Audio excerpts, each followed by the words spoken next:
Assalamualaikum sahabat-sahabat proyek kita yang dirahmati Allah. Hari ini proyek kita akan menceritakan seorang anak yatim yang dianggap kotor dan najis, membawa kebaikan untuk desanya karena ketulusan hatinya.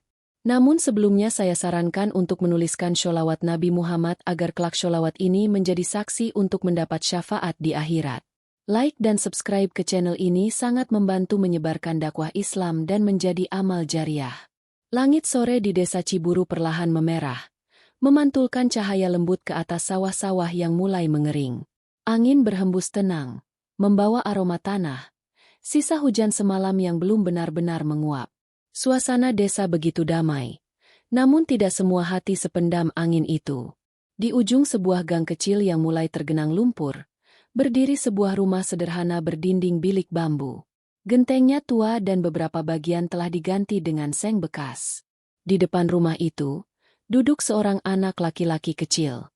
Ia mengenakan baju koko putih yang sudah mulai pudar warnanya, sarung batik yang dilipat rapi, dan peci hitam lusuh yang tampak sedikit kebesaran di kepalanya.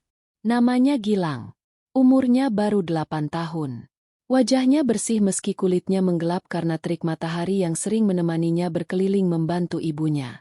Mata Gilang penuh dengan kesabaran dan keteguhan. Dua hal yang biasanya hanya ditemukan pada orang-orang yang telah lama melalui pahitnya kehidupan. Ia sedang menunggu waktu untuk berangkat mengaji. Di tangannya, ia memegang kitab Iqra yang sudutnya telah terlipat dan menguning. Setiap hari, setelah membantu ibunya menyapu halaman atau mencuci piring, ia akan berangkat ke masjid kecil di ujung desa untuk mengaji bersama anak-anak lain. Tapi sore ini, ada sesuatu yang berbeda dalam geraknya. Ia terlihat ragu, seperti ada beban yang belum sempat ia ceritakan pada siapapun. "Ibu, Gilang berangkat ngaji dulu ya," ucapnya pelan. Maryam, ibunya, seorang perempuan berusia 35 tahun yang masih terlihat muda meski kerutan mulai menghiasi sudut matanya, menoleh dari dapur. Ia sedang menggoreng keripik singkong yang nanti akan ia titipkan di warung milik Burina. Minyak panas menyembur sedikit saat keripik jatuh ke wajan. Tapi Maryam tak berhenti tersenyum pada anak semata wayangnya. "Hati-hati ya, nak. Jangan lari. Nanti jatuh." Gilang mengangguk. Ia memeluk kitab Iqronya lebih erat, lalu melangkah keluar. Suara kicauan burung sore mengiringinya berjalan menyusuri gang kecil yang biasa ia lewati setiap hari. Beberapa ibu sedang menyapu halaman. Ada anak-anak lain yang juga hendak pergi mengaji, tertawa-tawa sambil berlarian. Gilang tidak ikut tertawa. Langkahnya lambat, seperti sedang menyusun keberanian untuk sesuatu yang menakutkan. Masjid Nurul Huda berdiri megah di tengah desa, hasil wakaf dari seorang dermawan bertahun-tahun silam. Di halaman masjid itu, berdiri seseorang yang sudah sangat dikenal warga. Tubuhnya besar, perutnya buncit, dan pakaiannya selalu rapi, seperti tidak pernah tersentuh lumpur atau debu. Namanya Pak Eko.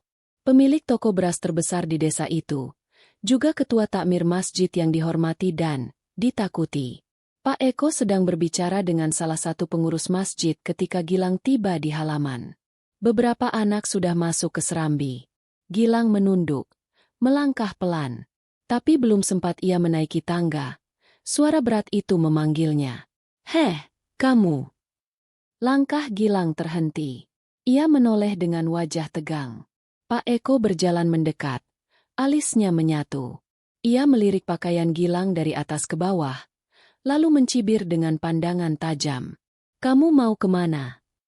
"Mau ngaji, Pak," jawab Gilang pelan, nyaris tak terdengar. "Mau ngaji?" Pak Eko mendengus. "Dengan pakaian kayak gitu? Najis. Kamu tahu nggak? Sajadah di masjid ini mahal. Bersih. Nggak bisa diinjak sama anak dekil kayak kamu." Beberapa ibu yang lewat menoleh. Beberapa anak yang mendengar langsung berhenti bermain. Semuanya diam. Tak ada satupun yang membela. Gilang menunduk. Kedua tangannya menggenggam erat kitab Iqra yang mulai basah oleh keringat dingin. Mulutnya gemetar. Tapi tak ada kata yang keluar. "Kalau mau ngaji, mandi dulu. Pakaian diganti. Jangan bawa penyakit ke rumah Allah," teriak Pak Eko lagi. Wajah Gilang memerah, bukan karena marah, tapi karena malu. Air matanya mulai mengalir tanpa suara. Ia berbalik perlahan dan mulai berjalan menjauh. Langkah kecilnya menyeret sarung yang nyaris terinjak. Langit mulai gelap. Adzan maghrib akan segera berkumandang. Tapi bagi Gilang, suara itu kini seperti jauh, asing, dan menakutkan. Ia terus berjalan melewati sawah yang membentang, menyusuri jalan kecil berbatu yang sepi. Tak ada orang yang bicara padanya. Hanya suara jangkrik dan desir angin yang menyapa. Namun langkahnya terhenti. Di pinggir jalan, tepat di bawah pohon pisang yang daunnya sudah mulai menguning, seekor anak kelinci putih tergeletak. Tubuhnya mungil, bulunya basah oleh lumpur, dan salah satu kakinya berdarah. Hewan itu tampak menggigil, napasnya cepat dan pendek, seperti sedang menahan sakit. Gilang mendekat, lalu berjongkok. Ia tak tahu dari mana kelinci itu berasal. Mungkin peliharaan seseorang, atau mungkin tersesat dari hutan kecil di balik bukit. Kamu juga diusir dari rumah, ya? Bisik Gilang lirih. Ia melepas jaket tipis yang ia pakai, membentangkannya dengan hati-hati, lalu mengangkat kelinci itu dan membungkusnya perlahan. Meski tangannya kotor dan gemetar, ia memperlakukan makhluk kecil itu dengan penuh kelembutan. Ayo pulang. Kita sama-sama istirahat. Gilang memeluk kelinci itu dan melanjutkan perjalanan. Di ujung jalan, lampu di rumahnya mulai menyala. Ibu Maryam sudah menunggu di beranda, cemas karena anaknya belum kembali. Tapi saat melihat Gilang datang sambil memeluk sesuatu, Maryam hanya diam. Ia tahu, tanpa perlu banyak bertanya, bahwa hati anaknya sedang luka, dan makhluk kecil yang dibawanya mungkin satu-satunya penghibur malam ini. Di dalam rumah, Maryam membantu Gilang membersihkan kelinci itu. Ia mengompres luka kecil di kakinya, lalu menyiapkan kotak sepatu bekas sebagai tempat tidur darurat. Apa kamu mau merawatnya? Tanya Maryam lembut. Gilang mengangguk. Matanya masih sembab. Ia duduk diam sambil memandang kelinci itu tidur, lalu berbisik pelan. Namamu Putih. Mulai sekarang, kamu teman Gilang. Dan malam itu, untuk pertama kalinya sejak ayahnya meninggal, Gilang tidur sambil tersenyum. Pagi datang dengan embun yang masih menggantung di pucuk-pucuk ilalang. Burung-burung kecil bersahutan di balik dedaunan mangga yang tumbuh rindang di belakang rumah Gilang. Matahari belum sepenuhnya naik, tapi di dalam rumah kecil berdinding bilik itu, kehidupan sudah dimulai sejak fajar. Maryam tengah menyiapkan adonan kue cucur dan keripik singkong di dapur kecilnya. Tangan-tangannya cekatan, wajahnya tenang, meski pikirannya masih terbayang kejadian kemarin sore. Ia tidak banyak bertanya saat Gilang pulang membawa kelinci kecil itu. Namun hatinya teriris ketika melihat mata anaknya bengkak karena terlalu lama menangis dalam diam. Di sudut ruang tamu yang disulap menjadi tempat tidur, Gilang duduk bersila. Ia menatap lekat-lekat ke dalam kotak sepatu bekas yang dialasi kain perca. Di dalamnya, kelinci putih mungil itu masih tertidur. Gilang menamainya Putih. Putih belum banyak bergerak. Kakinya masih dibalut kain bersih dan luka di sisi tubuhnya tampak belum mengering. Namun napasnya sudah mulai stabil. Ia tidak lagi menggigil. Sejak semalam, Gilang tidak pernah benar-benar tidur. Ia terjaga, mengelus kepala kelinci itu, menyanyikan ayat-ayat pendek dengan suara pelan agar makhluk kecil itu merasa tenang. Bu, Gilang boleh kasih Putih daun kangkung nanti sore? Tanya Gilang sambil menoleh. Maria menatap anaknya sejenak lalu tersenyum. Boleh, tapi nanti setelah bantu ibu bungkus keripik, ya? Gilang mengangguk cepat. Sejak ayahnya tiada, hanya dua hal yang menguatkan hati Maryam, doa di sepertiga malam, dan senyum kecil Gilang yang selalu ia perjuangkan agar tidak hilang ditelan kesedihan. Hari itu berjalan seperti biasa. Setelah membantu ibunya berjualan di pasar kecil desa, Gilang pulang lebih cepat dari biasanya. Ia berlari-lari kecil ke arah sawah membawa seikat kecil daun kangkung dan wortel yang diberi oleh Mang Asep, penjual sayur langganan mereka. Putih menyambutnya dengan gerakan pelan. Meski belum bisa melompat, kelinci kecil itu mulai terlihat ceria. Gilang bersorak kecil, hatinya lega.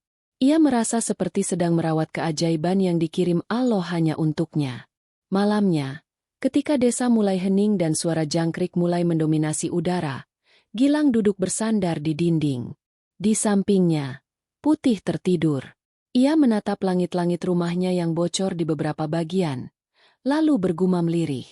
Kalau Putih sembuh, Gilang mau kasih kandang. Biar gak tidur di kotak terus.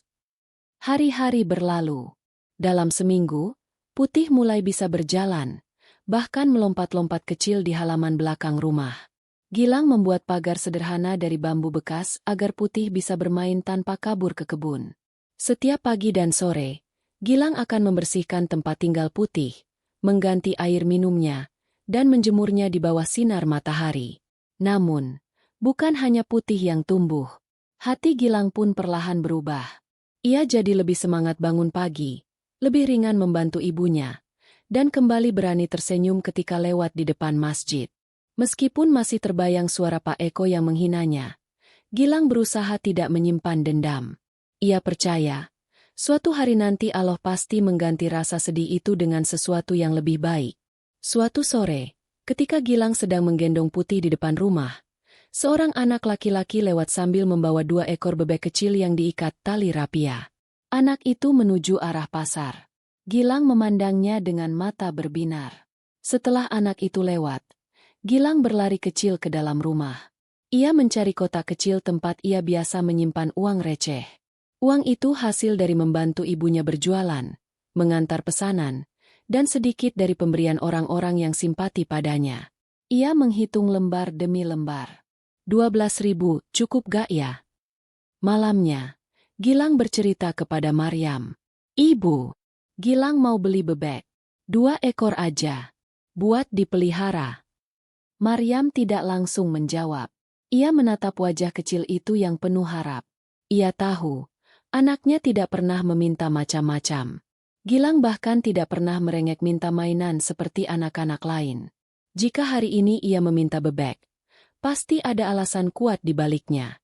Kalau kamu jaga baik-baik, bantu ibu terus, dan bebeknya gak ganggu tetangga, ibu izinkan. Jawab Maryam akhirnya.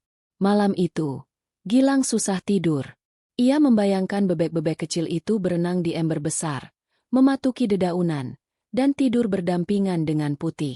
Ia membayangkan peternakan kecil di halaman belakang rumah, lengkap dengan kandang bambu dan kolam mini dari drum bekas. Ia membayangkan harapan. Keesokan harinya, Gilang pergi ke pasar lebih awal. Di sudut pasar, seorang pedagang bebek muda menawarkan 2 ekor bebek mungil berwarna coklat muda. Bulu mereka masih lembut, kakinya mungil, dan matanya bersinar lugu. Tanpa ragu, Gilang menyerahkan uangnya dan membawa pulang 2 bebek itu dengan hati riang. Ia menamainya Cemong dan Comot. Hari-hari setelah itu menjadi lebih sibuk bagi Gilang. Ia kini memiliki 3 sahabat, Putih si kelinci, dan Cemong serta Comot si bebek kecil. Setiap pagi, ia bangun lebih awal, memberi makan hewan-hewannya sebelum berangkat membantu ibunya ke pasar. Sepulang dari sana, ia membersihkan kandang, mengganti air, dan sesekali mengajak mereka bermain di halaman belakang. Maria menyaksikan semua itu dengan mata berkaca. Di tengah segala keterbatasan, ia melihat anaknya menemukan dunia yang membuatnya tersenyum lebih sering. Namun diam-diam, bukan hanya Maryam yang memperhatikan. Pak Eko, dari jendela rumah besarnya yang menghadap ke arah gang kecil itu, mulai menyadari ada yang berbeda. Ia melihat anak yang dulu ia usir dari masjid kini sibuk setiap hari, menarik perhatian warga dengan kebun kecilnya, hewan peliharaan yang sehat, dan senyum yang tak pernah luntur dari wajahnya. Bahkan beberapa ibu-ibu mulai bercerita, anak Maryam sekarang rajin betul. Pelihara kelinci, bebek, bagus anak itu. Pak Eko hanya diam. Di dalam hatinya, entah kenapa muncul rasa tak nyaman. Sementara itu, Gilang tidak tahu bahwa keberadaannya kini mulai diperhatikan oleh banyak orang. Ia hanya tahu satu hal, bahwa cinta dan kesabaran bisa tumbuh menjadi sesuatu yang indah. Ia percaya bahwa tak ada yang sia-sia dari perbuatan baik, sekecil apapun itu. Musim kemarau belum benar-benar pergi. Langit Ciburu tetap biru pudar, dan angin kering terus berembus membawa debu dari jalanan desa. Namun di rumah kecil milik Maryam dan Gilang, suasana justru terasa hidup dan hangat. Sudah hampir 2 bulan sejak Gilang memelihara Cemong dan Comot. 2 bebek kecil yang dulu dibelinya dari pasar kini tumbuh sehat. Bulu mereka mulai berubah. Dari coklat kusam menjadi campuran putih dan abu-abu yang indah. Suara mereka makin nyaring, terutama saat lapar. Gilang merawat mereka dengan penuh cinta. Setiap pagi setelah subuh, ia membawa baskom kecil berisi nasi sisa yang dicampur dedak ke halaman belakang. Cemong dan Comot akan mengejar-ngejar kakinya sambil mengeluarkan suara riang, membuat Gilang tertawa kecil. Ia juga menambahkan drum bekas yang dipotong setengah sebagai kolam kecil. Ia isi air bersih setiap hari agar bebek-bebek itu bisa mandi dan berenang. Bahkan, dengan bantuan Maryam, Gilang membangun kandang sederhana dari bilah bambu dan kawat bekas agar binatang peliharaannya aman dari musang dan kucing liar. Sementara itu, Putih si kelinci mulai menjadi sahabat bagi Cemong dan Comot. Mereka bermain bersama di halaman rumah, saling berkejaran, sesekali saling berebut daun kangkung. Gilang sering duduk bersila di tengah halaman sambil menonton mereka dengan senyum yang tulus. Di usia 8 tahun, ia telah belajar bahwa kebahagiaan tak selalu datang dari benda mahal, tapi dari ketulusan dan kasih sayang yang sederhana. Suatu pagi, saat Gilang sedang membersihkan kandang, datanglah Mang Udin, seorang petani tua yang tinggal tidak jauh dari rumah mereka. Ia dikenal baik hati, meski pendiam. Ia berhenti di depan pagar rumah dan menatap aktivitas Gilang. Gilang, rajin sekali kamu. Sapa Mang Udin. Gilang menoleh, tersenyum malu. Alhamdulillah, Mang. Lagi bersihin kandang Cemong sama Comot. Mang Udin mendekat dan memperhatikan 2 ekor bebek yang sedang mengais tanah. Ini bebek bagus. Sehat. Lincah. Kamu kasih makan apa? Dedak, nasi sisa, sama kadang kulit singkong yang direndam, Mang. Mang Udin mengangguk-angguk. Kamu tahu gak, kalau mereka bertelur nanti, bisa dijual telurnya. Harganya lumayan. Mata Gilang membesar. Ia menoleh ke arah bebek-bebeknya lalu kembali menatap Mang Udin. Beneran, Mang? Bener. Asal kamu rawat terus, bersih kandangnya, kasih makan teratur. Bisa jadi usaha kecil.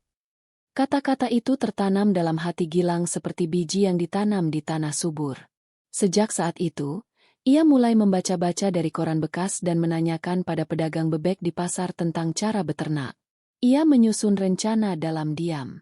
Ia ingin menambah jumlah bebek, membuat kandang yang lebih luas, dan suatu hari menjual telurnya. Maria memperhatikan perubahan itu dengan hati yang campur aduk.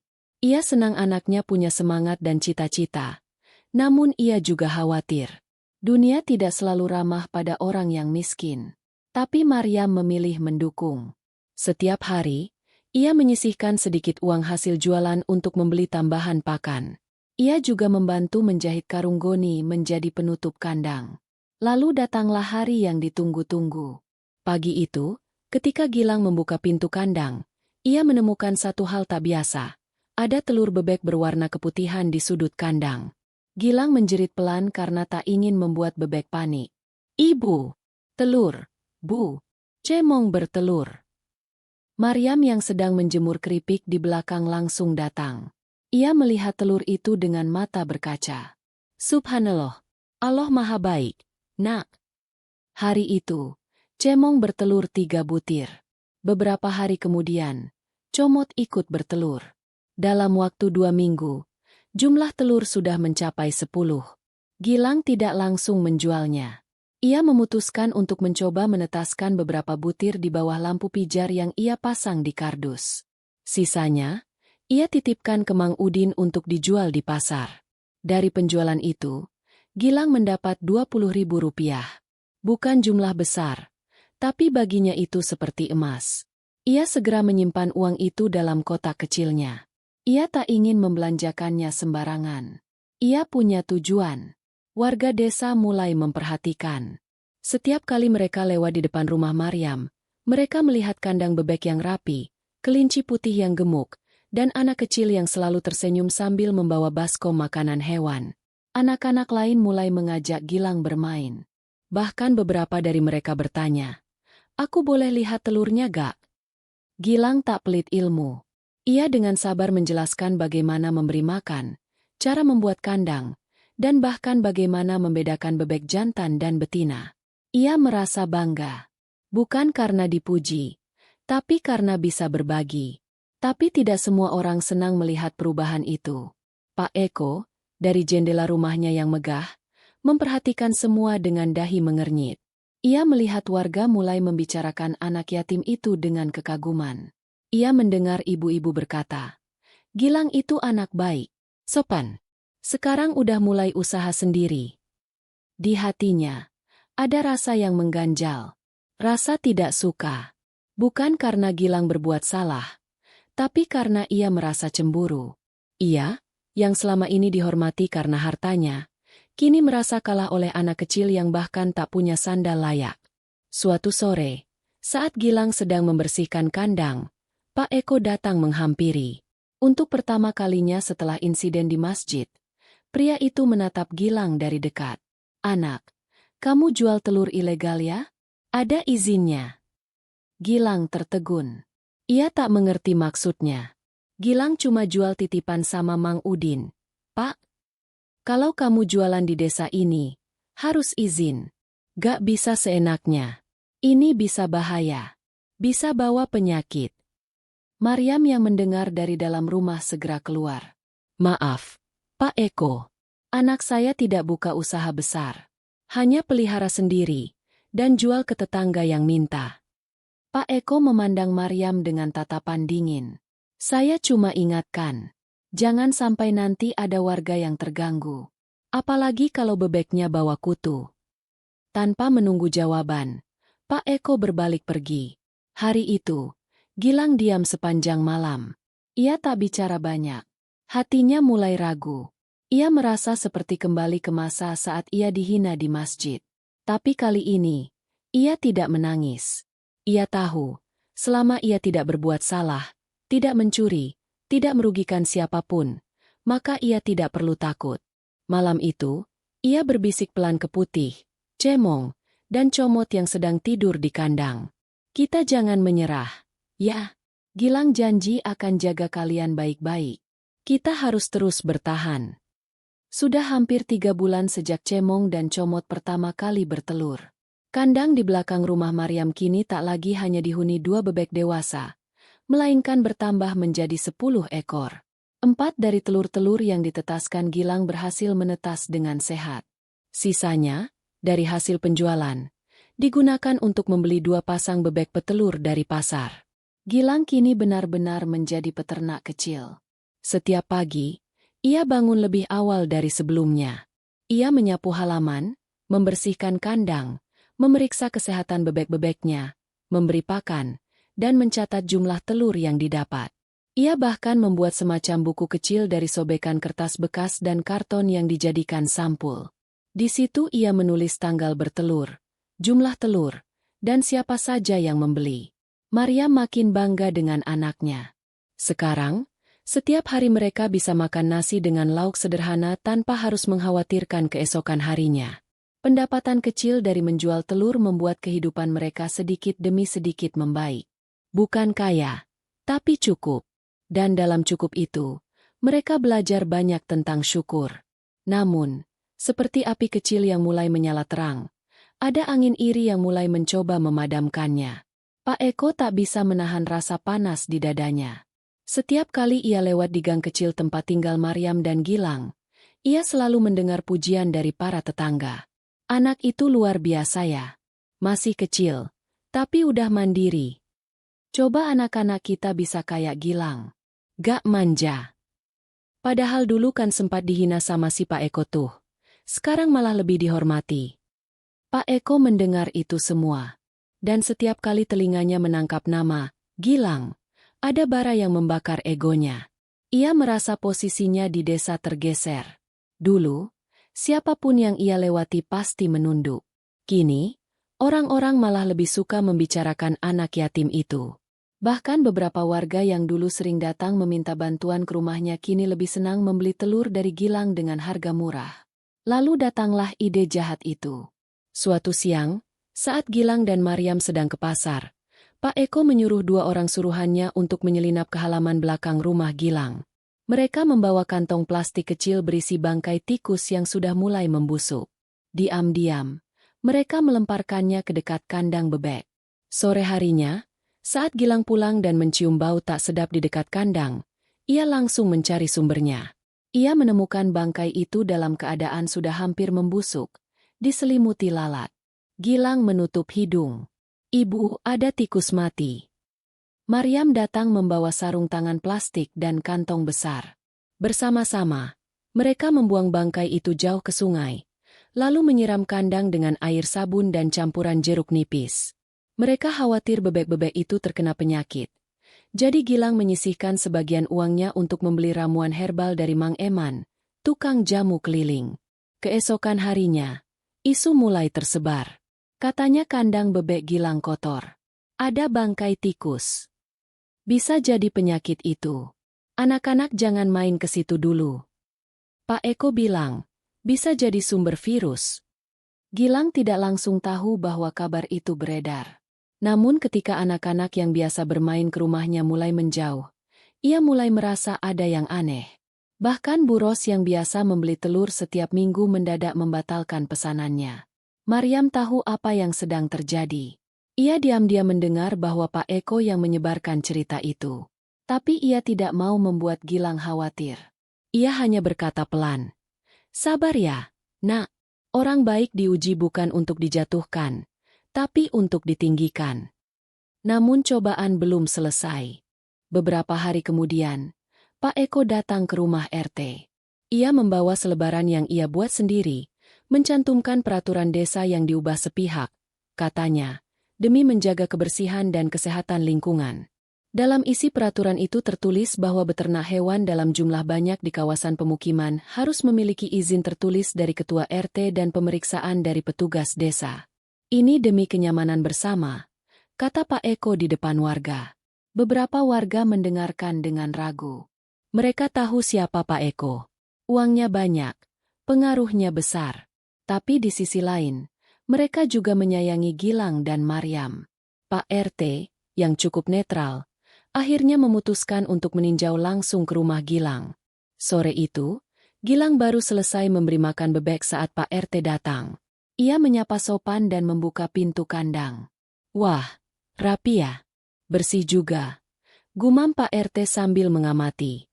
Ia berjalan mengelilingi kandang, memeriksa pakan, kolam, bahkan mencium bau udara sekitar. Ia tidak menemukan satupun hal yang mengganggu. Semua tertata. Air bersih tersedia. Tidak ada lalat. Tidak ada bau busuk. "Gilang, kamu hebat. Anak sekecil ini sudah bisa pelihara dengan bersih. Saya gak lihat ada masalah, kok." Gilang hanya tersenyum kecil. Tapi Maryam, yang berdiri di belakang, tak kuasa menahan haru. Air matanya jatuh pelan. Malamnya, Pak RT memanggil beberapa warga dan memberikan keputusan. "Selama tidak ada warga yang benar-benar terganggu, saya tidak akan larang Gilang beternak. Kita justru harus dukung anak ini. Biar jadi contoh." Isu tentang bangkai tikus pun perlahan meredup. Warga kembali membeli telur. Bahkan, Mang Udin membantu Gilang memasarkan telur ke desa sebelah. Namun, Pak Eko tidak tinggal diam. Ia merasa makin geram. Ia tidak menyangka bahwa rencananya gagal. Ia ingin menjatuhkan Gilang, tapi justru anak itu semakin dipercaya. Ia pun mulai menyusun rencana lain, fitnah yang lebih kejam.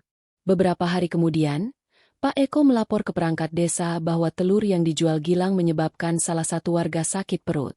Ia menunjuk Pak Darman, warga baru yang tak banyak dikenal orang. "Anak saya makan telur dari sana, langsung muntah-muntah," kata Pak Darman di hadapan beberapa warga. Isu kembali meledak. Namun kali ini, Gilang sudah lebih siap. Ia membawa sisa telur yang belum dijual ke Mang Eman, tukang jamu yang juga paham soal bahan makanan alami. Setelah diperiksa, telur itu bersih, tidak busuk, tidak mengandung zat berbahaya. Mang Eman pun bersaksi di depan warga. "Telur ini sehat. Gak ada masalah. Anak saya juga makan dari sana. Aman-aman aja." Perlahan, Warga mulai curiga. Apalagi, beberapa dari mereka tahu bahwa Pak Eko pernah menghina Gilang secara terbuka. Wajah Pak Eko mulai memerah ketika pandangan orang-orang mulai berubah dari hormat menjadi curiga. Gilang tidak berkata apapun. Ia hanya terus bekerja, memberi makan bebek-bebeknya, memeriksa kandang, dan membantu ibunya menjemur keripik. Tapi dari matanya, ada sinar keteguhan yang tak pernah padam. Ia tahu, hidup bukan soal siapa yang paling kuat, tapi siapa yang paling tulus bertahan dalam kebaikan. Dan ia memilih untuk bertahan. Hujan turun deras selama 2 hari penuh. Langit Ciburu menggantungkan awan kelabu yang terus mengguyur tanah desa dengan deras. Parit-parit penuh lumpur. Jalan tanah berubah licin dan lengket. Tapi di rumah Gilang, di halaman sempit yang diubah menjadi kandang bebek, kehidupan tetap berjalan. Maryam menutup kandang dengan terpal plastik. Gilang memasang balok kecil agar air tak menggenang di bawah kaki bebek-bebeknya. Kolam kecil dari drum bekas mereka kuras, lalu isi ulang agar tetap bersih. Meski becek, tak ada keluhan dari bibir Gilang. Baginya, hujan bukan hambatan, hanya cobaan kecil dalam perjalanan menuju mimpi.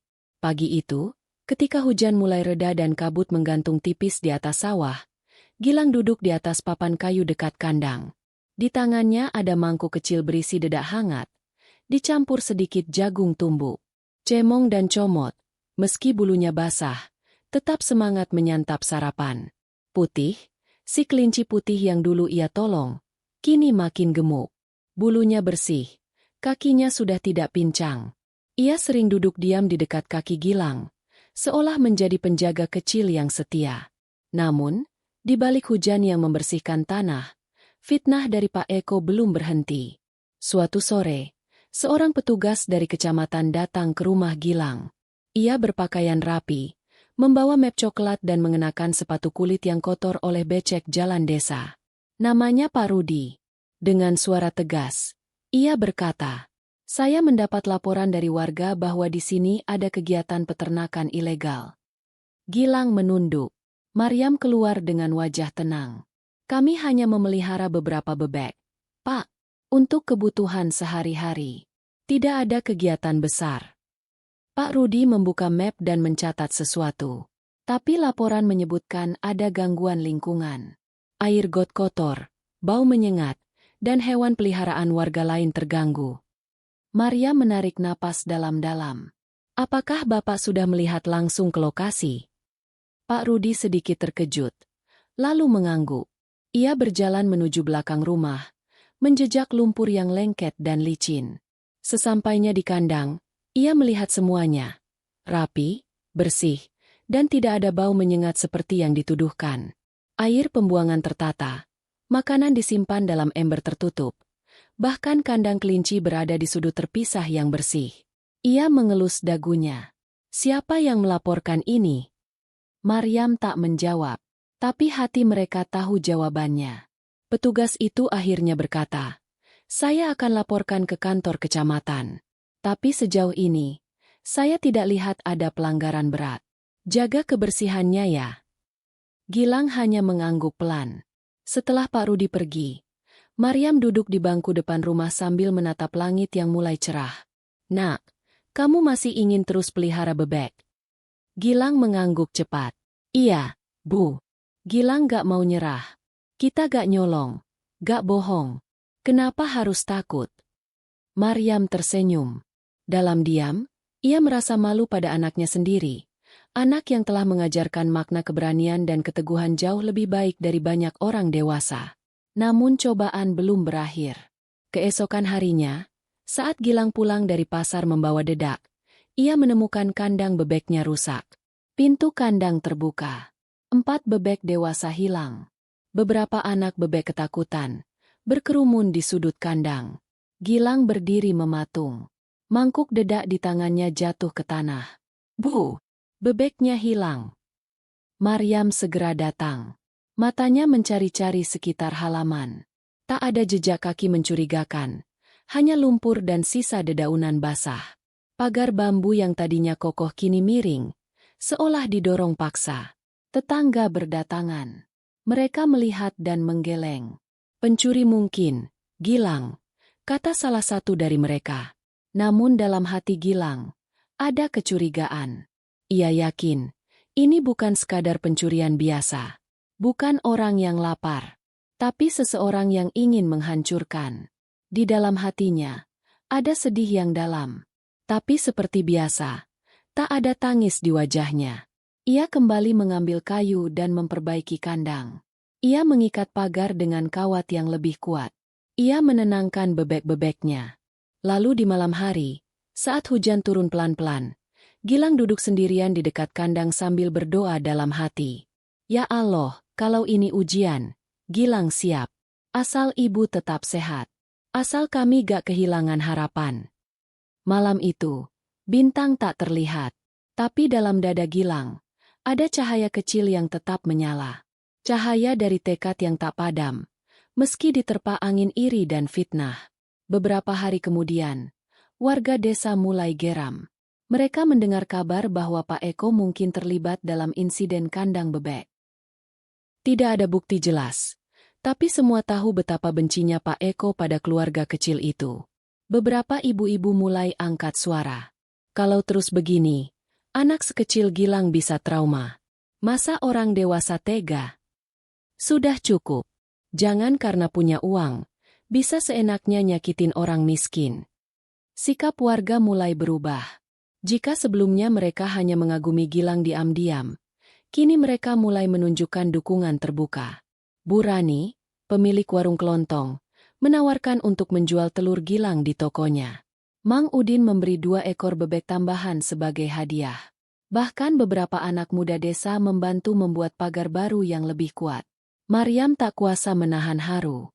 Ia berdiri di pinggir halaman, melihat anaknya tertawa bersama anak-anak muda yang sedang memasang bilah bambu. Tak ada upah, tak ada permintaan. Hanya niat baik yang datang dari hati. Sementara itu, dari balik jendela rumah besarnya, Pak Eko melihat semua itu.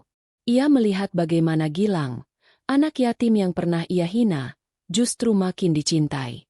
Ia mendengar suara tawa warga yang bekerja bersama. Ia melihat Maryam yang tersenyum sambil menyuguhkan teh kepada para tetangga. Dan untuk pertama kalinya sejak bertahun-tahun, Pak Eko merasa asing di desanya sendiri. Ia menutup jendela, tapi pikirannya tak bisa diam. Malam itu, ia duduk sendirian di ruang kerjanya, menatap meja kayu besar yang penuh laporan dan dokumen. Tapi tak satu pun yang bisa menenangkan hatinya. Ia teringat sesuatu. Wajah Gilang yang tersenyum saat menyelamatkan kelinci putih. Tatapan tulus yang tak berubah, meski berkali-kali dihina, difitnah, bahkan kehilangan. Di luar, suara bebek terdengar dari kejauhan. Dan entah kenapa, malam itu Pak Eko tidak bisa tidur. Mentari pagi menyibak kabut di desa Ciburu dengan sinar keemasan yang hangat. Daun-daun pisang yang semalam basah oleh embun kini mulai mengering pelan-pelan. Diterpa angin lembut dari arah timur. Hari itu terasa berbeda. Ada ketenangan yang tidak biasa. Seolah desa kecil itu sedang menanti sebuah perubahan besar. Gilang seperti biasa bangun lebih awal. Ia membawa keranjang kecil berisi dedak dan ampas tahu untuk Cemong dan Comot serta anak-anaknya yang kini sudah tumbuh jadi belasan ekor. Di belakang rumah, kandang bebek sudah makin luas. Terpal penutup diganti dengan atap seng bekas, dan lantai kandang dialasi papan kayu agar tidak becek saat hujan turun. Selamat pagi, semuanya. Sapa Gilang lembut pada bebek-bebeknya yang langsung bergerombol, menguik pelan-pelan. Putih si kelinci pun melompat mendekat, mengendus kaki Gilang seolah ikut menyapa. Maryam keluar dengan membawa segelas air jahe hangat. Nak, istirahat dulu sebentar. Sarapan dulu sebelum ke sawah. Gilang duduk di tikar kecil, menyeruput air jahe buatan ibunya. Ia tahu, setelah ini ia harus bantu Mang Eman menyemai bibit cabai di lahan kecil milik warga yang mau menyewa tenaganya. Semua dilakukan Gilang bukan karena terpaksa, tapi karena ia ingin. Ingin membantu ibunya, ingin membeli lebih banyak bebek, dan ingin menunjukkan bahwa kemiskinan bukan akhir dari segalanya. Namun hari itu, sesuatu yang tak terduga terjadi. Saat Gilang hendak pergi ke sawah, suara ketukan pelan terdengar dari pagar depan rumah mereka. Maryam membukanya. Di sana berdiri seorang lelaki parubaya dengan baju batik bersih, rambut tersisir rapi, namun wajahnya tampak tegang. Itu Pak Eko. Maryam diam. Gilang yang melihat dari balik jendela langsung berdiri. Jantungnya berdetak cepat. Semua warga tahu, Pak Eko jarang sekali menginjak gang sempit tempat mereka tinggal, kecuali untuk urusan penting, dan biasanya tidak menyenangkan. Dengan suara pelan, Pak Eko berkata, "Bolehkah saya masuk sebentar, Bu Maryam?" Maryam menunduk hormat. "Silakan, Pak." Di ruang tamu kecil yang hanya berisi karpet lusuh dan meja kayu reot, mereka duduk berhadapan. Gilang memilih berdiri di dekat pintu. Matanya tak lepas dari wajah lelaki yang dulu menghina dan memfitnahnya. Ia siap jika hari ini harus kembali difitnah. Tapi ia tak menyangka, justru yang terjadi sebaliknya. Pak Eko menundukkan kepala dalam-dalam. Tangannya menggenggam topi lusuh yang dibawanya. "Saya datang bukan untuk mengusik," katanya lirih. "Saya datang untuk minta maaf." Maryam dan Gilang saling berpandangan. Gilang tidak berkata apa-apa. Maryam hanya memandang tamunya dengan tatapan hening. Pak Eko menarik napas dalam-dalam. "Saya tahu, saya sudah keterlaluan. Saya yang dulu menghina Gilang di depan masjid. Saya juga yang menyuruh orang menyebar isu tentang kandang bebek. Bahkan saya yang menyuruh orang merusak kandang kalian dan mencuri 4 bebek itu." Seketika ruangan sunyi. Hanya terdengar suara ayam berkokok dari kejauhan. "Saya malu," lanjut Pak Eko. Suaranya bergetar. "Bukan hanya karena kalian tidak pernah membalas, tapi karena meski saya hancurkan, kalian terus berdiri. Saya pikir uang bisa membuat semua orang tunduk. Tapi anak kecil ini justru mengalahkan saya dengan ketulusan." Matanya mulai berkaca-kaca. Pak Eko, yang selama ini dikenal sombong dan angkuh, kini terlihat rapuh di hadapan seorang anak 8 tahun. "Saya ingin berubah," katanya lirih. "Dan saya ingin memulai dari sini." Gilang masih terdiam. Di hatinya bercampur antara kaget, lega, dan bingung. Tapi ia ingat satu hal yang selalu diajarkan ibunya. Maaf bukan soal layak atau tidak, tapi soal keberanian untuk memberi ruang bagi kebaikan tumbuh kembali. Maryam perlahan bicara.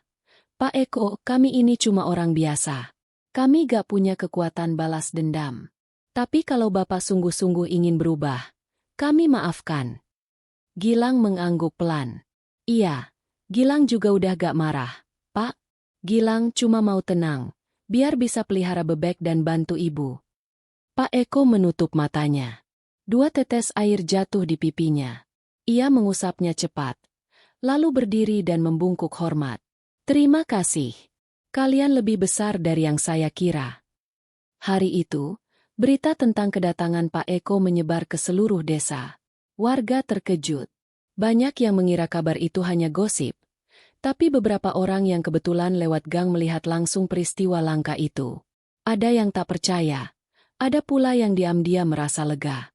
Beberapa hari setelah kejadian itu, Pak Eko mengumumkan sebuah keputusan besar. Ia menjual sebagian tanah kosong miliknya yang berada di belakang balai desa, lalu menyerahkan sebagian hasilnya untuk pembangunan kandang bebek komunitas. Ia ingin mendirikan koperasi peternak kecil, dan Gilang dijadikan sebagai simbol awal gerakan itu. "Kita mulai dari sini," katanya saat berdiri di depan warga di balai desa. Dari ketulusan seorang anak kecil.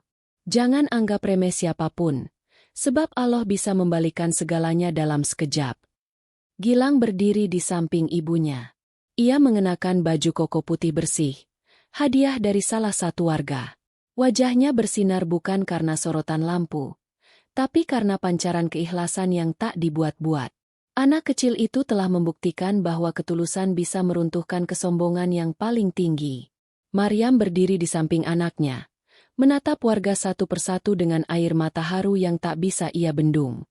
Di tangannya, ia menggenggam tangan kecil yang selama ini tak pernah menyerah. Tangan anak yatim yang dihina, difitnah, dicuri, tapi tetap memilih untuk memaafkan. Hari itu, langit Ciburu cerah tanpa awan, seperti hati warga yang kembali bersatu. Dan di tengah-tengah keramaian, putih si kelinci melompat-lompat pelan, seolah ikut merayakan kemenangan yang lahir bukan dari kemarahan, tapi dari kasih dan keteguhan. 1 bulan setelah pengakuan dan permintaan maaf Pak Eko, Desa Ciburu tak lagi sama. Tak ada lagi bisik-bisik fitnah atau pandangan meremehkan yang mengarah pada Gilang dan Maryam. Sebaliknya, rumah kecil mereka kini menjadi tempat singgah bagi siapa saja yang ingin belajar, berbagi, atau sekadar duduk menikmati angin sore bersama secangkir teh dan suara bebek yang riuh. Di lahan bekas kosong milik Pak Eko yang kini diserahkan kepada desa, berdirilah sebuah kandang bebek komunitas. Tak megah, tapi rapi dan penuh semangat. Dibangun bersama-sama oleh warga, anak-anak muda, ibu-ibu, bahkan para lansia yang tak ingin ketinggalan menyumbang tenaga atau makanan untuk para pekerja. Di gerbang kandang itu dipasang papan kayu sederhana bertuliskan, "Kandang Persaudaraan, dari Gilang, untuk semua." Hari itu, sinar matahari menyorot lembut ke seluruh penjuru desa. Angin berhembus pelan, membawa suara ayam berkokok, anak-anak bermain, dan deru cangkul dari sawah. Gilang berdiri di tengah kandang, mengenakan caping dari bambu dan kaos lusuh yang telah berkali-kali ditambal. Tapi wajahnya bersih, ceria, dan penuh semangat. Di sekelilingnya, belasan bebek berenang di kolam buatan, sementara cemong dan comot yang sudah beranak pinak kini memimpin kawanan seperti raja dan ratu kecil. Hari itu, Gilang tidak sendiri. Ia ditemani anak-anak desa lainnya. Ada Rido, anak tukang tambal ban. Ada Lilis, putri dari penjual sayur. Bahkan Dani, yang dulu sering mengejek Gilang karena pakaiannya lusuh, kini menjadi sahabat karib yang selalu membantu memberi makan bebek. Gilang mengajak mereka berkeliling kandang, menjelaskan bagaimana memberi makan bebek, cara membersihkan kolam, hingga bagaimana membedakan telur yang layak ditetaskan atau dijual. Kalau yang ini, lihat ujungnya, lebih bulat dan bersih. Ini bagus buat ditetaskan. Jelasnya sambil mengangkat telur dengan hati-hati. Hebat ya, Lang, kata Lilis dengan mata bersinar. Kamu masih kecil tapi udah kayak guru. Gilang tertawa. Aku juga belajar kok. Dulu aku gak tahu apa-apa. Tapi karena aku sayang sama bebek-bebek ini, aku jadi pengen ngerti. Di bawah pohon randu dekat kandang, Maryam duduk bersama beberapa ibu. Mereka sedang membuat keripik dari telur bebek. Resep lama yang dulu diwariskan nenek Maryam. Keripik asin itu renyah dan gurih, disukai anak-anak dan kini mulai dijual ke kota tetangga lewat warung Burani. Bu Maryam, sekarang makin seger kelihatannya, kata Bu Darsih, tetangga lama yang dulu sempat ragu berteman karena takut dimarahi Pak Eko. Maryam tersenyum hangat. Alhamdulillah. Maksud saya, insya Allah semua karena bantuan warga. Kalau sendiri, saya dan Gilang mana bisa begini. Di sisi lain desa, Pak Eko yang kini lebih banyak diam dan merenung, juga mengalami perubahan. Rumah besarnya yang dulu tertutup rapat kini sering terbuka. Ia tak lagi menyuruh pembantunya membeli di pasar, tapi turun sendiri, menyapa warga, dan bahkan pernah ikut duduk di warung kopi Mang Asep bersama para petani. Beberapa warga awalnya heran, tapi perlahan, mereka menerima kehadiran barunya. Orang bisa berubah, asal niatnya kuat, kata Mang Asep sambil menyeruput kopi. Pak Eko mungkin telat sadar, tapi lebih baik telat daripada gak sama sekali. Suatu sore, Pak Eko datang ke kandang persaudaraan. Ia membawa 2 karung besar berisi bekatul dan jagung giling. Ini untuk tambahan pakan, katanya singkat sambil tersenyum. Gilang menyambut dengan tangan terbuka. Terima kasih, Pak. Pak Eko lalu jongkok, memperhatikan cemong dari dekat. Ini bebek pertamamu ya? Iya, Pak. Dulu Gilang beli 2 ekor dari pasar. Sekarang udah jadi 35 ekor. Pak Eko mengangguk. Matanya tampak berkaca-kaca. Luar biasa dan semua ini dari ketulusan hatimu, Lang. Hari-hari berikutnya, kandang bebek komunitas makin ramai. Warga mulai menyumbangkan bibit bebek. Ada juga yang membuat sistem peminjaman telur tetas bagi keluarga yang ingin mencoba beternak sendiri. Tak sedikit anak-anak yang dulu hanya main di jalanan kini ikut membantu, sambil belajar tanggung jawab dan kerjasama. Gilang dijadikan semacam ketua kecil, Bukan karena usianya, tapi karena semua orang percaya pada ketulusannya. Ia tak pernah minta bayaran, tak pernah sombong meski dipuji, dan tak pernah menolak jika dimintai tolong. Satu hari, sebuah mobil pick-up berhenti di depan kandang. Turunlah dua orang dari kota, seorang ibu dan lelaki muda berpakaian rapi. Mereka dari sebuah koperasi peternakan di Tasikmalaya yang mendengar kabar tentang anak peternak bebek dari desa Ciburu. Kami ingin membeli telur dan keripik telur bebek dari sini untuk kami jual ke kota. Bisa, ya. Gilang melongo. Maria memegang dadanya. Hampir tak percaya. Bisa, Bu. Insya Allah bisa. Jawabnya terbata. Dan sejak saat itu, roda kehidupan keluarga Gilang berputar makin kencang ke arah yang tak pernah mereka bayangkan. Penghasilan dari penjualan telur dan keripik dibagi rata. Sebagian untuk keluarga Gilang, sebagian untuk modal koperasi kandang, dan sebagian lagi disumbangkan untuk warga yang sakit atau anak-anak yang butuh perlengkapan sekolah. Desa Ciburu berubah. Dari desa kecil yang dulu penuh kabar tak sedap, kini menjadi contoh bagi desa-desa lain. Mereka bukan kaya secara harta, tapi kaya hati dan semangat gotong royong. Suatu sore, saat langit mulai berwarna jingga dan burung-burung terbang rendah, Gilang duduk di bangku kayu dekat kandang. Di pangkuannya, Putih si kelinci tidur pulas. Cemong dan Comot serta anak-anaknya berenang di kolam kecil sambil mengeluarkan suara puas. Maryam datang membawa sepotong ubi rebus. Lihat, Nak. Dulu kita pernah hampir putus asa. Tapi sekarang Allah balas semuanya. Gilang mengangguk. Iya, Bu. Tapi kita gak boleh sombong.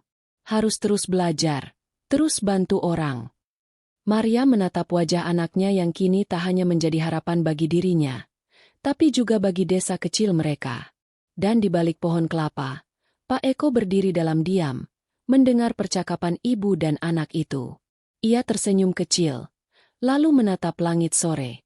Di Ciburu, mentari pelan-pelan tenggelam. Tapi harapan? Ia baru saja terbit. Awan gelap bergulung di langit desa Ciburu sore itu. Aroma tanah basah mulai meruap meski hujan belum benar-benar turun. Pepohonan di sekitar kebun dan sawah bergerak perlahan, seolah ikut berdoa agar hujan membawa berkah, bukan bencana. Di kejauhan, suara petir samar terdengar, disusul angin dingin yang menerpa pepohonan randu dan bambu. Gilang sedang duduk di bawah saung kecil di samping kandang bebek komunitas. Tangannya sibuk membolak-balik catatan kecil berisi jumlah telur, hasil panen, dan pembagian hasil untuk warga. Meski usianya baru 8 tahun, pikirannya seringkali melampaui anak-anak seusianya. Di sampingnya, duduk Dani dan Lilis, dua sahabatnya yang setia membantu. Hari ini kita panen 2 keranjang telur lagi, Lang, kata Lilis sambil mengusap peluh. Iya, itu belum termasuk dari kandang Butati yang baru mulai bertelur minggu ini, tambah Dani. Gilang mengangguk. Alhamdulillah, nanti kita bagi lagi hasilnya sama warga yang bantu. Hujan akhirnya turun pelan-pelan, mengisi suara senja dengan irama lembut. Tapi di balik rintik hujan itu, satu kabar mulai menyelinap masuk ke telinga warga. Sebuah kabar yang bisa menguji kembali keteguhan hati Gilang dan kepercayaan yang baru tumbuh. Pak Wahyu, seorang tokoh masyarakat yang baru kembali dari kota, membawa berita tak enak. Katanya, ada orang yang menuduh bahwa telur bebek dari desa Ciburu menyebabkan gatal-gatal pada pembelinya. Kabar itu menyebar melalui media sosial, disertai dengan foto dan cerita yang belum jelas kebenarannya. Ini bisa jadi fitnah, ujar Pak Wahyu di warung kopi Mang Asep. Kalau gak segera dijelaskan, bisa bahaya. Kerja keras kalian bisa hancur gara-gara satu isu. Maryam yang mendengar berita itu langsung mendatangi Gilang di kandang. Wajahnya cemas. Nak, kamu dengar soal kabar di kota? Gilang mengangguk. Iya, Bu. Tapi Gilang yakin, itu gak benar. Telur kita bersih. Bebek kita sehat. Bahkan dokter hewan dari kecamatan udah pernah cek. Dani mengepalkan tangannya. Kalau ketemu yang nyebarin kabar itu, aku gampar. Dani, seru Maryam. Jangan begitu. Kita gak boleh marah dulu. Kita harus tenang. Hujan makin deras, mengguyur atap kandang dan tanah di sekitarnya hingga becek. Tapi Gilang berdiri, menatap hujan seolah menatap tantangan yang tak asing lagi baginya. Ia pernah dihina, difitnah, dijatuhkan. Dan setiap kali itu terjadi, ia memilih berdiri lagi, bukan dengan amarah, tapi dengan ketulusan. Kita buktikan aja kebenarannya, ucap Gilang akhirnya. Besok kita kirim sampel telur ke laboratorium. Kita juga undang tim dari puskesmas buat cek kesehatan kandang dan proses panen. Kalau kita benar, Allah pasti bantu. Hari berikutnya, proses pemeriksaan dilakukan. Pak Eko, yang kini menjadi bagian dari koperasi, turun langsung mendampingi Gilang. Bersama Pak Wahyu dan Kepala Desa, mereka mencatat, memotret, dan mengamati seluruh proses dari mulai pakan, sanitasi kandang, hingga pengepakan telur. Dokter dari puskesmas pun turun tangan. Ia memeriksa kondisi kandang dan kebersihan telur, lalu mencatat hasilnya. Hasil sementara bersih, tidak ada tanda kontaminasi. Tapi untuk hasil laboratorium lengkap, kita tunggu beberapa hari, jelasnya. Meski begitu, kerugian mulai terasa. Pesanan dari kota menurun. Beberapa toko mitra di Tasikmalaya bahkan membatalkan kerjasama untuk sementara waktu. Warga mulai cemas, dan bisik-bisik mulai muncul. Jangan-jangan ini ulah orang iri lagi. Kasihan Gilang, udah susah payah, difitnah lagi. Di tengah tekanan itu, Gilang tetap berusaha tersenyum. Ia datang ke rumah-rumah warga, menenangkan mereka satu persatu. Gilang percaya, yang benar akan menang, Bu. Kita sabar, ya. Hari-hari terasa berat, tapi desa itu tidak sendiri lagi. Kini, setiap tetangga berdiri bersama. Para ibu tetap membantu di dapur kandang, anak-anak tetap datang membersihkan kandang, dan bapak-bapak ikut menjaga keamanan malam hari.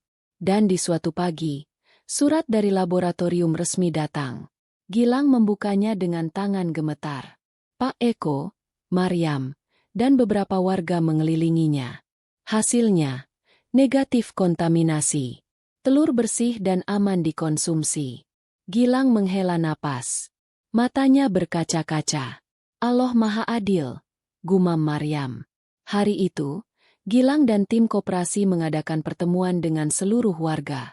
Mereka menunjukkan hasil laboratorium, lalu mengajak semua orang tetap semangat.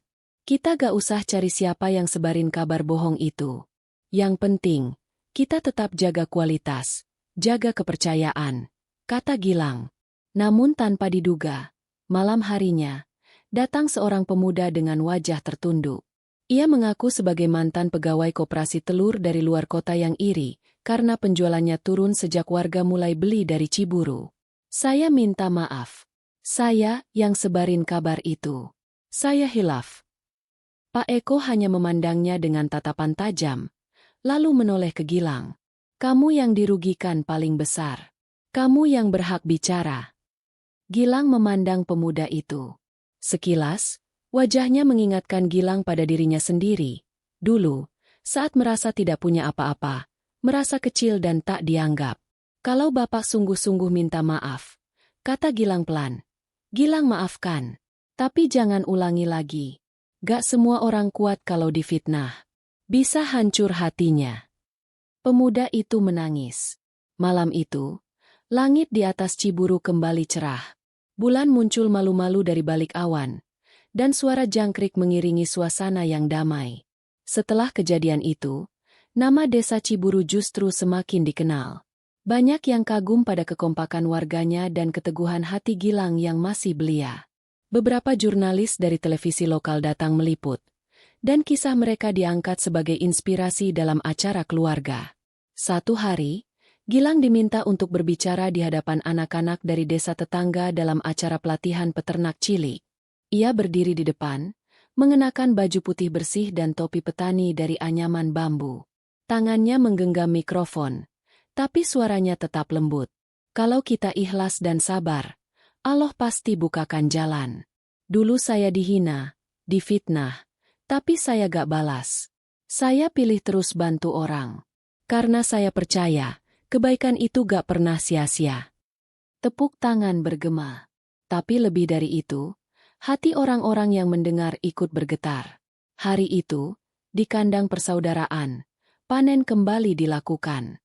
Telur-telur ditata rapi, keripik digoreng dalam jumlah besar, dan para ibu saling membantu dengan tawa riang.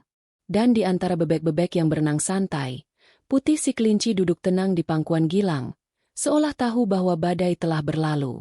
Hujan telah datang, tapi bukan menghancurkan. Ia hanya mencuci jalan bagi panen yang lebih besar, panen doa dan harapan. Pagi itu, udara di desa Ciburu terasa berbeda. Awan putih menggantung tenang di langit biru yang luas, dan angin sepau-sepau membawa harum padi yang menguning dari persawahan. Warga desa bangun lebih pagi dari biasanya. Suara kentongan dari balai desa telah berbunyi sejak subuh, pertanda ada acara besar yang akan digelar hari ini. Di halaman balai desa, tenda-tenda kecil berdiri rapi. Di sana, ibu-ibu menyiapkan makanan tradisional, lontong sayur, kolak pisang, dan rengginang. Anak-anak berdiri berbaris memakai pakaian adat Sunda, lengkap dengan ikat kepala dan kebaya. Beberapa pemuda desa sedang menyusun peralatan musik degung, sementara kepala desa sibuk menyambut tamu dari luar. Hari ini, Ciburu mengadakan acara syukuran peternakan dan koperasi mandiri desa. Acara yang didedikasikan bukan hanya untuk merayakan hasil panen telur dan bebek, tapi juga sebagai simbol kebangkitan desa dari keterpurukan menuju harapan. Gilang berdiri di depan cermin kecil di rumahnya, dibantu Maryam yang merapikan baju koko putihnya. Wajahnya bersih, matanya bersinar. "Kamu udah besar sekarang, Lang," ujar Maryam dengan suara yang nyaris bergetar. "Ibu bangga banget." Gilang menunduk pelan. Semua ini karena ibu selalu sabar. Kalau dulu ibu nyuruh Gilang berhenti pas kita dihina, mungkin sekarang kita gak akan ada di sini. Maryam memeluk putranya. Pelukan hangat seorang ibu yang dulu pernah menangis dalam sepi, yang pernah menahan lapar agar anaknya bisa makan, yang pernah menyeka luka hati Gilang dengan doa dan harapan. Di luar, suara genderang mulai ditabuh. Warga berkumpul di halaman, dan panggung utama mulai penuh oleh tokoh masyarakat, termasuk kepala desa, Pak Wahyu, dan Pak Eko. Pak Eko kini tampil beda. Ia tak lagi mengenakan baju mewah seperti dulu, tapi batik sederhana dan peci hitam. Di tangannya ada map coklat berisi surat penting yang akan ia serahkan di hadapan semua orang. Acara dimulai dengan doa bersama, lalu sambutan dari kepala desa. Ia bercerita tentang perubahan Ciburu dalam 1 tahun terakhir. Tentang anak yatim yang dulu dihina tapi kini jadi inspirasi. Tentang ibu tunggal yang membesarkan anaknya dengan air mata dan ketulusan. Tentang warga desa yang mulai membuka hati dan menanam kepercayaan. Kemudian, giliran Gilang maju ke atas panggung. Anak 8 tahun itu berdiri dengan tenang, di hadapan ratusan mata yang memandangnya penuh haru. "Assalamualaikum." Suaranya terdengar jelas. "Saya Gilang, anak dari Bu Maryam. Saya bukan siapa-siapa. Tapi saya percaya kalau kita terus baik, terus jujur, Allah pasti nolong." Ia berhenti sejenak, menarik napas. "Dulu saya pernah malu, pernah takut. Tapi saya gak berhenti. Karena saya tahu, kalau kita menyerah, kita gak akan lihat keajaiban." Beberapa ibu terlihat menyeka air mata. Pak Wahyu menunduk. Tak ingin orang lain melihat matanya yang memerah. Pak Eko kemudian naik ke atas panggung. Ia berdiri di samping Gilang, lalu membuka map coklat di tangannya. "Saya, Eko Raharja, dengan ini menyerahkan sebagian tanah milik saya yang berada di sisi timur desa untuk dijadikan taman pendidikan dan peternakan anak yatim. Tempat ini nanti akan dikelola bersama oleh warga dan koperasi desa." Tepuk tangan membahana. Warga bersorak. Beberapa anak kecil berlari ke depan panggung sambil tertawa riang. Tapi Pak Eko belum selesai. "Saya juga ingin minta maaf. Sekali lagi. Karena dulu, saya pernah menganggap Gilang kotor. Najis. Tapi ternyata, yang kotor adalah hati saya. Dan yang bersih adalah ketulusan anak ini." Ia menoleh ke Gilang. "Maafkan saya, Nak." Gilang mengangguk. "Gilang udah maafin sejak dulu, Pak." Momen itu menjadi titik balik yang sungguh menggetarkan hati semua yang hadir. Dari seorang anak kecil yang dihina, tumbuhlah pohon kebaikan yang menaungi seluruh desa. Setelah acara selesai, warga bergiliran datang ke rumah Gilang. Ada yang membawa hadiah kecil, ada yang datang hanya untuk berterima kasih.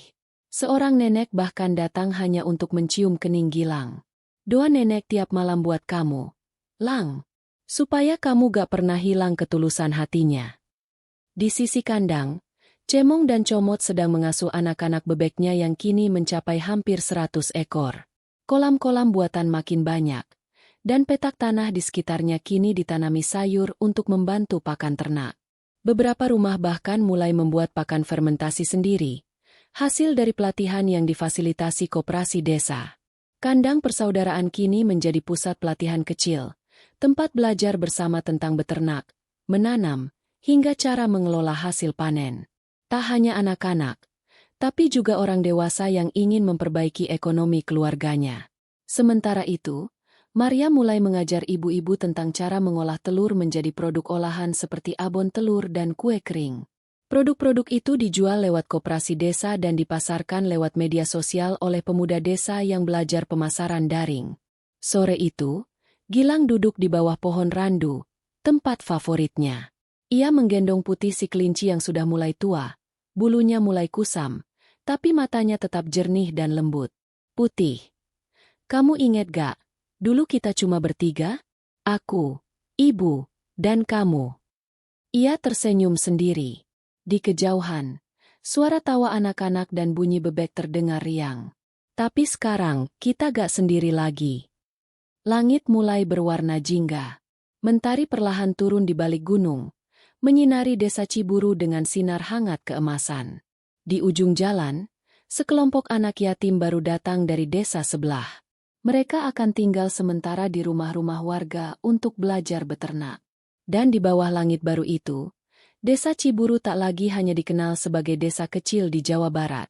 Ia menjadi simbol keteguhan, ketulusan, dan kekuatan hati. Sebuah tempat di mana air mata pernah jatuh, tapi tak pernah sia-sia. Sebuah tempat di mana hinaan tak menjadi akhir, melainkan awal dari keajaiban.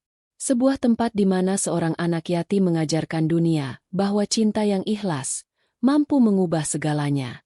Kisah yang baru saja kita dengarkan adalah kisah fiktif yang dikemas seperti nyata, agar kita semua dapat mengambil pelajaran dan merenungkan maknanya dalam kehidupan sehari-hari. Walaupun tokoh-tokoh seperti Gilang, Maryam, Pak Eko, dan warga desa Ciburu adalah rekaan, tapi nilai-nilai yang terkandung di dalam cerita ini adalah cermin dari banyak kejadian nyata yang bisa kita temui di sekitar kita. Gilang, anak yatim yang sederhana, mewakili mereka yang hidup dalam kesederhanaan namun tetap menjaga kemurnian hati. Ia adalah sosok kecil yang diuji oleh hinaan, fitnah, dan kesulitan, namun tidak pernah membalas dengan kemarahan. Gilang memilih jalan yang lebih berat, bersabar, berusaha, dan memaafkan. Dan lewat jalan itulah, Allah membukakan pintu keberkahan yang tak terduga. Inilah salah satu hikmah besar dari cerita ini, bahwa ketulusan hati dan kesabaran dalam menghadapi ujian, meskipun tampak lemah di mata manusia, justru sangat mulia di sisi Allah. Allah Subhanahu wa Ta'ala berfirman dalam surat Al-Baqarah ayat 153. Wahai orang-orang yang beriman, mohonlah pertolongan kepada Allah dengan sabar dan salat. Sesungguhnya Allah beserta orang-orang yang sabar. Ayat ini menjadi penguat bagi siapapun yang sedang mengalami cobaan. Sebab ketika kita bersabar, bukan berarti kita diam tanpa usaha. Gilang tidak hanya sabar menghadapi hinaan, tapi ia tetap bangun pagi, merawat ternaknya, membantu ibunya, dan menjaga adab kepada orang-orang yang pernah menyakitinya. Dan dari sanalah, pertolongan Allah turun dengan cara yang tidak pernah disangka-sangka. Kisah ini juga mengajarkan bahwa kebaikan sekecil apapun tidak pernah sia-sia. Ingat bagaimana perubahan hidup Gilang dan Maryam dimulai dari menolong seekor anak kelinci yang terluka. Satu tindakan kecil, yang lahir dari rasa iba dan cinta makhluk hidup, ternyata menjadi pembuka rezeki yang melimpah. Dari kelinci itu, lahirlah kesempatan yang membukakan jalan menuju perubahan. Allah berfirman dalam surat Az-Zalzalah ayat 7-8. Barang siapa mengerjakan kebaikan seberat zarah pun, niscaya dia akan melihat balasannya. Dan barang siapa mengerjakan kejahatan seberat zarah pun, niscaya dia akan melihat balasannya. Kebaikan yang kita lakukan, sekecil apapun, akan kembali kepada kita. Mungkin tidak langsung hari itu juga. Tapi yakinlah, Allah mencatat setiap amal, dan akan membalasnya pada waktu yang paling tepat. Kita juga belajar bahwa kemiskinan bukanlah halangan untuk bermimpi besar. Gilang dan Maryam tidak memiliki harta yang melimpah. Tapi mereka memiliki kekayaan yang lebih besar, hati yang bersih, tekad yang kuat, dan doa yang terus dipanjatkan. Ketika mereka menjaga keikhlasan dan tidak iri kepada orang lain, Allah pun mengganti dengan keberkahan. Bukan hanya untuk mereka berdua, tapi untuk seluruh warga desa.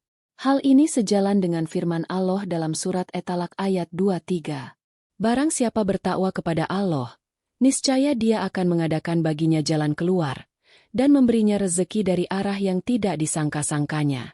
Dan barang siapa bertawakal kepada Allah, niscaya Allah akan mencukupkannya. Gilang bertakwa. Ia tidak membalas kejahatan dengan kejahatan. Ia tetap jujur dalam berdagang, tidak mengurangi takaran, dan tidak menipu. Dan ia bertawakal, menyerahkan hasil usahanya kepada Allah semata. Karena itu, jalan keluar pun dibukakan. Bahkan dari telur bebek yang dulu tak dianggap, kini menjadi sumber perubahan seluruh desa. Kisah ini juga menyentuh sisi kemanusiaan kita, bahwa manusia bisa berubah. Pak Eko, yang dahulu arogan dan memandang rendah orang miskin, akhirnya luluh oleh ketulusan dan pengampunan Gilang. Ini mengingatkan kita untuk tidak terlalu cepat menghakimi seseorang dari masa lalunya. Karena hati manusia bisa dibolak-balik oleh Allah kapan saja. Dalam surat Asy-Syams ayat September 10, Allah berfirman, "Sesungguhnya beruntunglah orang yang menyucikan jiwa itu, dan sesungguhnya merugilah orang yang mengotorinya." Pak Eko yang dulu menyimpan kesombongan, akhirnya memilih menyucikan dirinya dengan mengakui kesalahan, meminta maaf, dan memperbaiki diri. Ia sadar bahwa kekayaan bukan untuk menyombongkan diri, tapi untuk berbagi dan memberi manfaat. Dan yang terakhir, hikmah paling besar adalah, memaafkan adalah kekuatan. Dalam banyak kisah nyata, kita sering mendengar bagaimana dendam bisa menghancurkan hubungan dan masa depan. Tapi Gilang mengajarkan bahwa memaafkan tidak membuat kita lemah, justru memperlihatkan betapa kuat dan dewasanya hati kita. Allah berfirman dalam surat Asy-Syura ayat 40. Dan balasan suatu kejahatan adalah kejahatan yang serupa, tetapi barang siapa memaafkan dan berbuat baik, maka pahalanya atas tanggungan Allah. Sungguh, Dia tidak menyukai orang-orang zalim.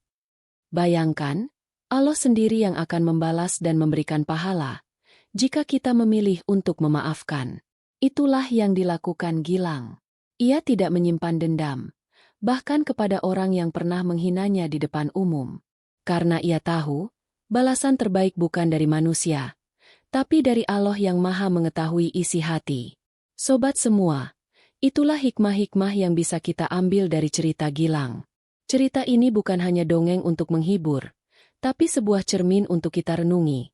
Apakah kita sudah cukup tulus dalam hidup?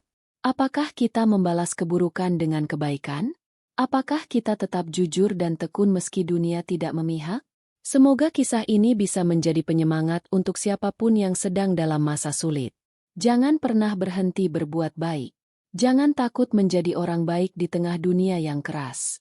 Karena ketulusan, pada akhirnya, akan menemukan jalannya sendiri menuju cahaya. Cerita ini adalah fiktif. Tokoh dan tempat yang disebutkan bukan kejadian nyata, namun disusun sedemikian rupa agar kita bisa merenungkan dan mengambil hikmahnya. Jika kalian menyukai cerita seperti ini, jangan lupa klik like, tinggalkan komentar, dan subscribe agar tidak ketinggalan kisah-kisah inspiratif lainnya yang bisa menyejukkan hati. Terima kasih sudah mendengarkan cerita ini sampai akhir. Semoga Allah memberkahi kita semua, menjaga hati kita tetap lembut, dan menjadikan kita termasuk orang-orang yang sabar, ikhlas, dan dicintai olehnya. Wassalamualaikum warahmatullahi wabarakatuh.